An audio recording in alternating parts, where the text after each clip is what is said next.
Y'all, I feel like it's Christmas Day. Look what I got in the mail.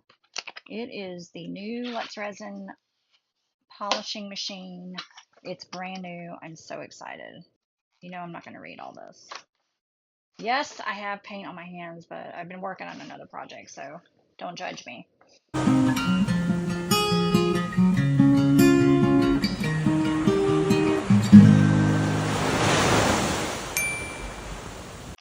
All right, so let's unpack.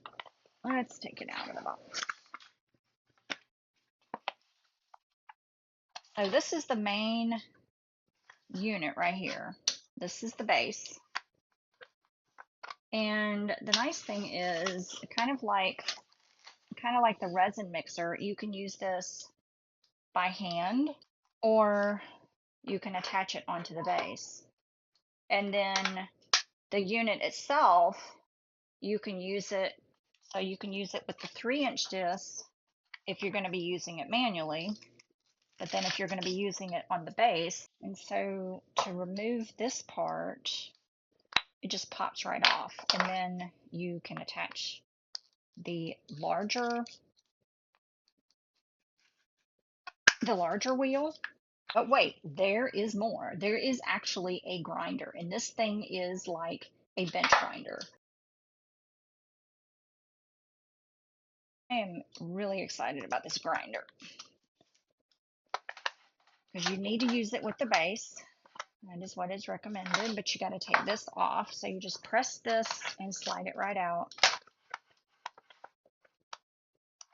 And there. So this is for grinding like really rough pieces. All right, so the first thing I'm going to do is plug it in, charge it up.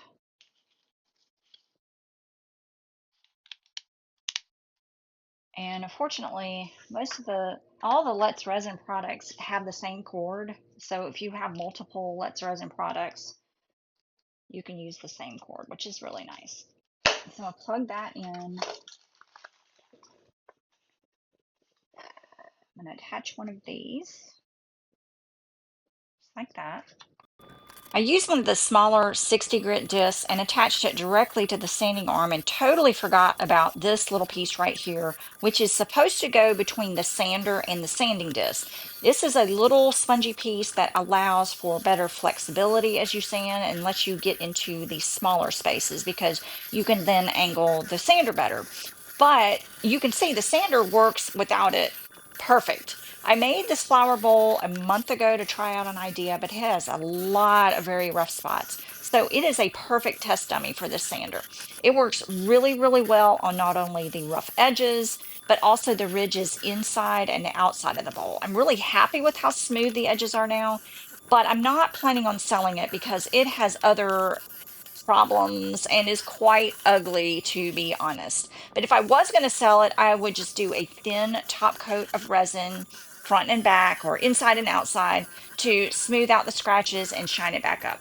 You can see this makes quite a mess and creates a lot of dust, so make sure you wear PPE and have plenty of ventilation or just use it outside.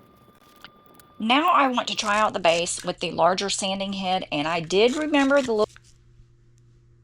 there's a groove on the sanding arm and it clicks into a raised ridge on the base. Then just shut the cover over the sanding arm to keep it in place and attach the sanding platform back on the base.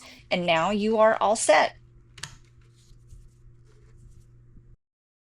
This is another bowl that I made and never finished because I really did not know how to smooth out the horrible rough edges. And I'm not sure why the edges turned out so rough, but I think it might have been because I removed it from the mold a little bit too soon. Now, the sander works really great on the base and allows me to really control the process. What if I used it manually instead? Now, the instructions recommend that you use the larger disc only with the base, but I wanted to try it anyway. And it's no different than an it's no different than an orbital sander, right?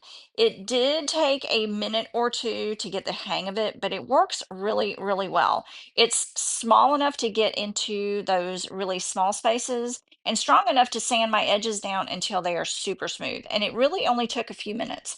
Both of the discs I used are still good to use again.